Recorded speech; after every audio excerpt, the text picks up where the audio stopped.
इश्क जब होता है तब वो ना उम्र देखता है, ना धर्म, ना ही स्टेटस, ना वक्त और ना ही जेंडर। उसको जब होना होता है तब होता है। फिर चाहे दो इश्क करने वाले लोग उम्र भर साथ रहें या ना रहें, उसे इससे कोई फर्क नहीं पड़ता। गरिमा हर वीकेंड पर एक पब्लिक लाइब्रेरी जाया करती थी। उसकी उम्र लगभग 25 साल के आसपास होगी। वो दिल्ली यूनिवर्सिटी से पीएचडी कर रही थी। उसी लाइब्रेरी में एक 40 साल का युवक हर वीकेंड पर उसे दिखाई देता था, जो लाइब्रेरी की हर एक किताब को खोल खोल कर, उसके पन्ने पलट पलट कर, झाड़ कर देखता था, जैसे कुछ ढूंढ रहा हो। उन पन्नों के बीच जैसे उसकी जिंदगी कहीं खो गई थी। कभी कभी वो उसे सनकी भी लगता था। गरिमा को इस लाइब्रेरी में आते लगभग 1 साल हो चुका था और किताब खंगालने का उस लड़के का यह सिलसिला अब तक रुका नहीं था। हो सकता है गरिमा के आने से पहले, काफी पहले से यह सिलसिला चलता आया हो। गरिमा ने अपनी जिज्ञासा शांत करने के लिए लाइब्रेरी में आने वाले दूसरे रेगुलर रीडर से उसके बारे में थोड़ी पूछताछ करने की कोशिश की। तब उसे पता चला कि उस लड़के का नाम विकास है और वो पिछले कई सालों से इस लाइब्रेरी में आ रहा है। किसी ने भी उसे आज तक किताबें पढ़ते नहीं देखा। बस जिसने भी देखा उसने उसे किताबों में कुछ खोजते, कुछ ढूंढते ही देखा। गरिमा अक्सर उसे देखकर यही सोचती कि अच्छा खासा दिखने वाला ये आदमी क्यों अपना हर वीकेंड इस तरह बर्बाद करता है। वो उसके मुंह से उसका नाम जानना चाहती थी, उसके ऐसा करने की वजह जानना चाहती थी, वो उसको जानना चाहती थी। इसीलिए गरिमा ने डिसाइड किया कि आज वो उस लड़के से थोड़ी बात करके ही रहेगी। वो हिम्मत जुटाकर उसके पास गई और उससे पूछा, आप इन किताबों में क्या ढूंढते रहते हो? आप ये क्यों जानना चाहती हैं? विकास ने बिना उसकी ओर देखे जवाब दिया। गरिमा ने उसका रूखापन देखकर फिर कुछ नहीं पूछा और चुपचाप अपनी जगह आकर अपनी किताब पढ़ने लगी। मगर उसकी नजरें बार बार लौटकर विकास पर ही ठहर जाती। यह सिलसिला अगले 2 महीने तक चलता रहा।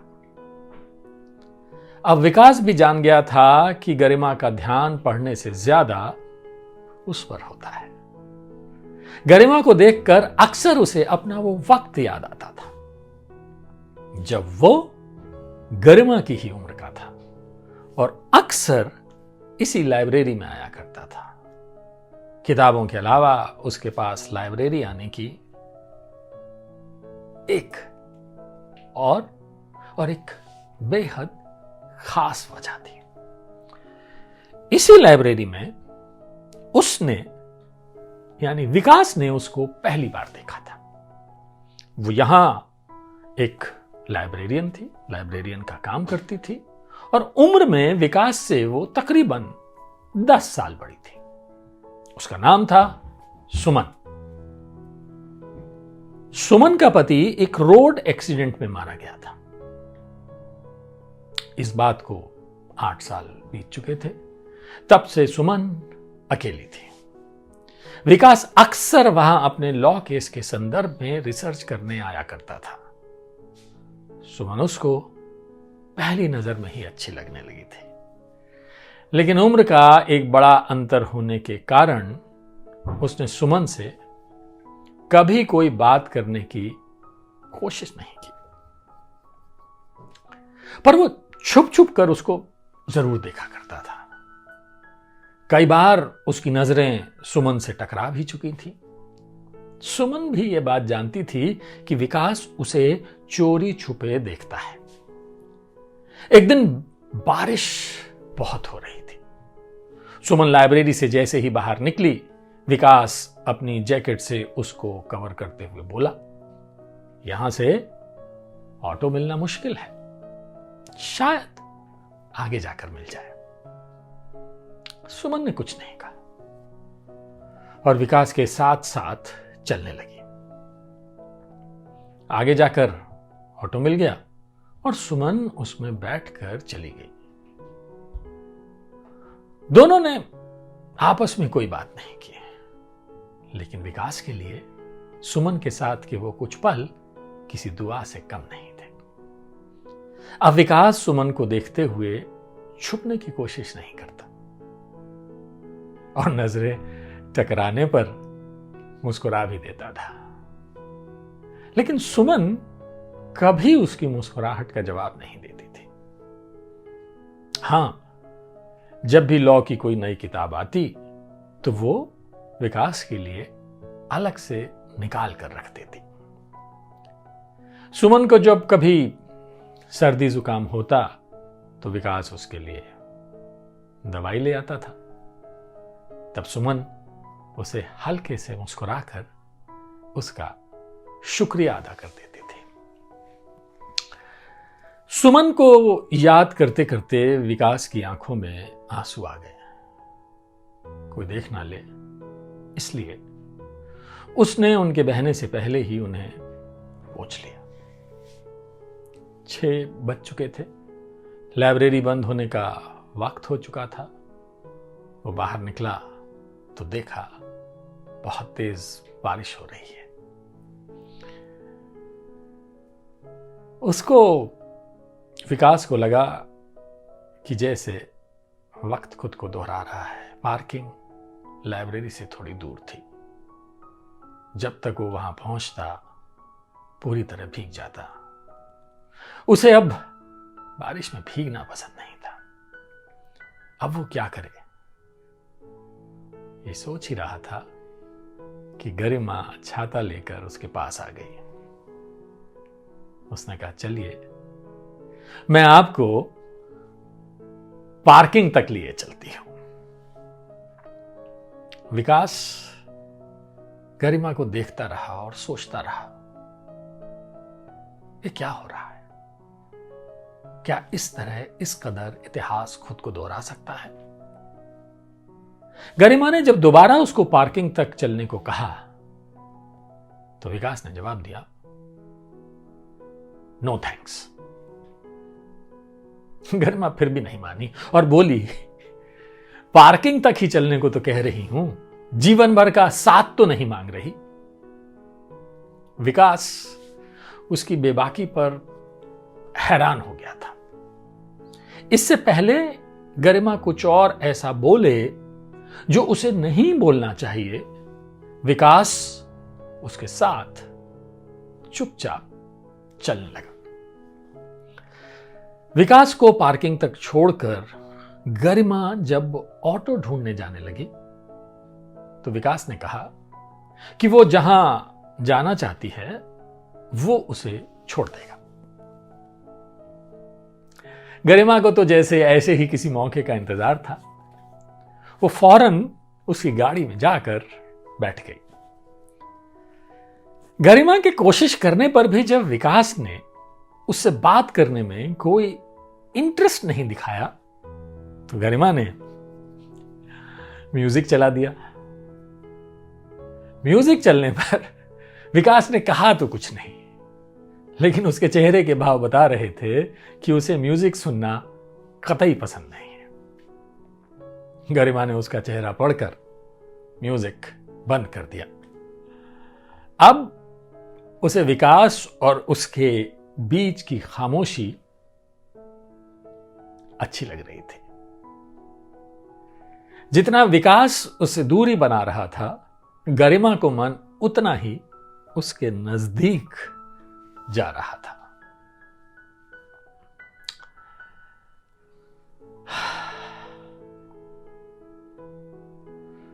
अगले वीकेंड गरिमा ने लाइब्रेरी आते ही विकास से कहा, चलिए कहीं कॉफी पीने चलते हैं। विकास ने उसकी तरफ बिना देखे ही कहा, किस खुशी में। अब बहुत रूखा था उसका यह कहना। गरिमा को विकास के इस रूखे व्यवहार से बहुत दुख पहुंचा। आपका इतना रूखा होना क्या जरूरी है? गरिमा ने कहा। विकास ने भी सपाट सा जवाब दिया, मैं अजनबियों से ऐसे ही बात करता हूं। गरिमा कसमसा कर रह गई, फिर खुद को संभाल कर बोली, but you are the subject of my liking mister Vikas. Vikas Garima का कन्फेशन सुनकर कुछ देर तक हैरानी से उसका मुंह देखता रहा, फिर बोला, that's your problem not mine.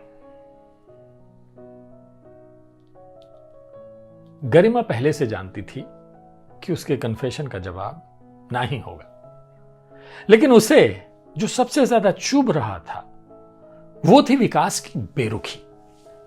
इसके बाद उससे वहां रुका नहीं गया और वो लाइब्रेरी से बाहर निकल गई। अगले दिन रविवार को भी वो लाइब्रेरी नहीं आई। उसके ना आने से विकास को थोड़ी सी बेचैनी महसूस होने लगी। उस दिन वो भी जल्दी घर निकल गया और घर पहुंचकर जैसे ही वो कॉफी लेकर बैठा, उसे सुमन को किया हुआ अपना कन्फेशन याद आ गया। विकास ने बड़ी ही हिम्मत जुटाकर सुमन से कहा था, मैं आपको पसंद करता हूं, मैं आपको पसंद करता हूं। सुमन ने उसकी बात को समझते हुए भी नासमझी का नाटक करते हुए कहा, मैं भी तुम्हें पसंद करती हूं, तुम एक अच्छे इंसान हो। विकास ने खुद को स्पष्ट करते हुए कहा, मेरा मतलब है मैं आपको दूसरी तरह से पसंद करता हूं। अब मेरी उम्र कॉलेज रोमांस करने की नहीं रही, सुमन ने जवाब दिया। मैं भी सीरियस ही हूं। विकास का जवाब सुनकर सुमन चुप हो गई। विकास उससे उसके जवाब के लिए जिद करने लगा। उसने कहा, ठीक है, मैं जवाब दूंगी। उसके लिए तुम्हें एक बार मेरे घर आना होगा। विकास को भला इसमें क्या दिक्कत हो सकती थी? उसने सुमन से उसी शाम का समय तय कर लिया। शाम को जब विकास सुमन के घर पहुंचा तो सुमन के दरवाजा खोलते ही उसने देखा कि सुमन का चेहरा थोड़ा थका हुआ है। उसकी कनपटी के पास के बाल भी थोड़े से सफेद नजर आ रहे थे। सुमन ने उस वक्त कोई मेकअप नहीं किया था। अंदर जाते ही सुमन ने उसके हाथों में अपनी डायबिटीज की रिपोर्ट थमा दी और कहा, देखो मुझे कितनी हाई शुगर है, बिना इंसुलिन के इंजेक्शन के मैं खाना भी नहीं खा पाती, और मेरा चेहरा देख रहे हो, इस पर भी उम्र के पकने के निशान नजर आने लगे हैं। क्या इस चेहरे के साथ तुम मुझे अपने दोस्तों के बीच ले जा सकते हो? इस कमरे को देखो, मेरा रहन सहन कितना सादा है। जब सुमन चुप हो गई तो बड़ी उत्सुकता के साथ विकास ने पूछा या कहा कि आप मुझे ये सब क्यों बता रही हैं? सुमन ने कहा, ताकि तुम जान जाओ कि हमारी जिंदगियां और रहन सहन कितना अलग है। मुझे इससे कोई फर्क नहीं पड़ता, विकास ने तपाक से जवाब दिया। सुमन ने लगभग चिल्लाकर कहा, मुझे पड़ता है, तुम अभी जवान हो, कल तुम्हारा मन मुझसे भर गया, तुम मुझे छोड़कर चले जाओगे, तब मैं क्या करूंगी? मैंने बहुत मुश्किल से अकेले रहना सीखा है। अब तुम मेरी जिंदगी में आकर इसमें कोई तूफान मत लाओ। ये कहकर सुमन अपने दोनों हाथों में अपना चेहरा छुपाकर रोने लगी। विकास ने सुमन के आंसू पोंछे और उसे अपने से चिपकाते हुए कहा, ऐसा कुछ नहीं होगा, आप मुझे एक मौका तो देकर देखिए। बरसों बाद किसी पुरुष का स्पर्श पाकर सुमन का कोमल स्त्री मन विकास की बाहों में पिघल गया और फिर वो हो गया जो करने का ख्याल भी अब तक उसके दिमाग में नहीं आया था। अगले कुछ दिनों तक सुमन लाइब्रेरी नहीं आई और विकास उसके घर जाने की सोचता रहा, मगर सुमन कहीं उसके आने का कुछ और मतलब ना निकाल ले, ये सोचकर वो रुक गया।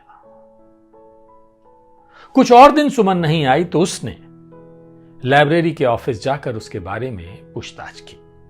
तब उसे पता चला कि सुमन ने तो नौकरी ही छोड़ दी है। वो भागा भागा सुमन के घर आया। उसके घर पर भी कोई नहीं था, ताला लगा था। उसने पड़ोस के घर की घंटी बजाई। दरवाजा किसी महिला ने खोला। विकास ने उससे सुमन के बारे में पूछा। उस महिला ने बताया कि सुमन ने कहा था, जब कोई उसके बारे में पूछने आए तो उसे बता देना कि उसके लिए सुमन ने लाइब्रेरी की किताब में एक चिट्ठी छोड़ी है। जिस दिन वो चिट्ठी उसे मिल जाएगी, सुमन भी उसकी हो जाएगी। तब से विकास लाइब्रेरी उसी चिट्ठी की तलाश में जाता है और दिन भर किताबों के बीच उस चिट्ठी को खोजता रहता है। सालों गुजर चुके हैं इस बात को। आने वाले वीकेंड पर जब गरिमा लाइब्रेरी पहुंची तो उसने देखा विकास वहां नहीं था। उसे थोड़ा अजीब लगा, क्योंकि आज तक ऐसा नहीं हुआ था कि विकास लाइब्रेरी ना आया हो। अगले दिन भी जब विकास नहीं आया तो उसे थोड़ी चिंता हुई। उसने बहुत मुश्किल से लाइब्रेरियन के हाथ जोड़ जोड़ कर विकास का पता निकाला और उसके घर पहुंच गई। गरिमा को दरवाजे पर देखकर विकास चौंक गया। उसने गरिमा को फौरन वापस चले जाने को कहा, लेकिन गरिमा जिद करके अंदर आ गई। अचानक विकास बुरी तरह से खांसने लगा। गरिमा ने उसे हाथ पकड़ के सोफे पर बैठाया। विकास को छूने से उसे पता चला कि उसे तो बहुत तेज बुखार भी है। उसने तुरंत फ्रिज से बर्फ निकाली और विकास के माथे पर ठंडे पानी की पट्टियां रख दी। विकास की आंख लग गई। तकरीबन लगभग 2 घंटे के बाद विकास जब उठा, नींद से जागा, तो उसने देखा कि गरिमा अब भी वहीं बैठी थी और उसके लिए सूप बना रही थी। जब वो उसके पास आई तो उसने सुमन के बारे में सब कुछ बता दिया। विकास की सारी बातें सुनकर गरिमा ने कहा, आपने कभी ऐसा नहीं सोचा कि शायद वहां कोई चिट्ठी हो ही ना? शायद ये उनका एक तरीका हो आपको ये समझाने का कि आप उन्हें भूल जाएं। और ऐसा भी तो हो सकता है कि शायद वो आपसे प्यार ही ना करती हूं और उन्हें आपकी जिद के आगे ठहरना मुश्किल लग रहा हो, इसलिए वो आपसे दूर चली गई। विकास ने सूप पीते पीते कहा, हाँ, कुछ भी हो सकता है, मगर अब यही मेरी जिंदगी है। मुझे नहीं पता, अगर मैं चिट्ठी की तलाश नहीं करूंगा तो क्या करूंगा। आप ये जानने में किसी की मदद भी तो ले सकते हैं। गरिमा ने अपनी बात कहकर बड़ी उम्मीदों से विकास की ओर देखा। विकास को उसके चेहरे पर कभी अपना तो कभी सुमन का चेहरा दिखाई दिया। वो कुछ देर तक आश्चर्यचकित होकर उसे देखता रहा, सोचने लगा, इसका क्या मतलब हो सकता है? क्या वो गरिमा की तरफ आकर्षित हो रहा है, या गरिमा के चेहरे पर उसे वही प्रेम नजर आता है जो उसके चेहरे पर सुमन के लिए होता था? ये सब सोचते सोचते उसके हाथ गरिमा के चेहरे की तरफ बढ़ गए। गरिमा ने उसके बढ़ते हाथों को पकड़कर अपने होठों से छू लिया। गरिमा की इस हरकत के बाद विकास ने अपना हाथ अपनी ओर वापस खींच लिया और गरिमा को चले जाने को कहा। गरिमा भी चुपचाप वहां से निकल गई। अगले दिन या अगले वीकेंड, अगली बार जब गरिमा लाइब्रेरी लौटकर आई तो उसे विकास वहां अपनी नियत जगह पर दिखाई नहीं दिया। उसे लगा कि शायद विकास को उसकी बात समझ आ गई है, इसलिए वो लाइब्रेरी अब नहीं आया। शायद वो अपना सब कुछ पिछला भुलाकर अपनी जिंदगी में आगे बढ़ना चाहता है। ये सब सोचकर एक मिनट को गरिमा का दिल खुशी के मारे नाचने लगा। तभी सामने से उसे विकास आता नजर आया, मगर विकास उसके पास से ऐसे गुजर गया जैसे वो गरिमा को जानता ही नहीं था, और लाइब्रेरी के कोने में जाकर पहले की तरह किताबों में उस चिट्ठी की तलाश करने लगा। गरिमा समझ गई कि विकास से कोई भी उम्मीद करना लगाना बेकार है। विकास ने उसे ना पहचान कर उसे यह बता दिया था कि वो क्या चाहता है। उसका ऐसा करना गरिमा की तरफ से पूरी तरह मौन हो जाना ही था। प्रेम सही में एक रोग है, एक बार लग जाता है तो जान जाने के साथ ही जाता है। प्रेम पाना नहीं, होना है। उसके बाद परिणाम चाहे कुछ भी हो। शायद उसका विकास से मिलने का सबब यही सबक को समझना था। यह सोचकर गरिमा मुस्कुरा दी और अपनी किताब पढ़ने लगी। ये कहानी हमें लेखिका साधना जैन ने भेजी है। साधना जैन का उपन्यास जुहू चौपाटी बहुत मकबूल हुआ था, बहुत फेमस हुआ था। वो उपन्यास भी मैंने पढ़ा था। इसके अलावा उनकी कुछ कहानियां मैंने पहले सीज़न में भी पढ़ी थी। तो साधना जी, आपका बहुत बहुत शुक्रिया। बहुत खूबसूरत कहानी आपने लिखी और आखिर के अंदर जो आपने इसमें मैसेज दिया है कि प्रेम में होना ही सबसे महत्वपूर्ण होता है, पाना नहीं। बहुत बहुत शुक्रिया, मेहरबानी, करम। अगर आपके पास भी ऐसी कोई कहानी है दोस्तों, आपको लगता है कि वो कहानी मुझे पढ़नी चाहिए, तो आप मुझे वो कहानी भेज सकते हैं। आज के लिए बस इतना ही।